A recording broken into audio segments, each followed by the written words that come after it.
ได้เพียงแม่ใหญ่นั่นให้มาขอจังแม่นถึกใจแท้หนอ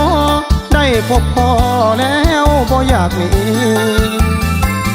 ผู้งามขนาดเป็นคนสลาดเสลียวอีดีตอนหับแขกคนก็ดีลูกสาวแม่นี่มีแต่ผู้งามขอถามเจ้าได้แม่เฒ่าท่านลูกสาวว่าเอาเจ้าสิพร้อมอยู่บ่คันว่าพร้อมลูกสิได้มาขอสินสอดนั่นน้อเท่าใดให้เว้ามาตกลงสา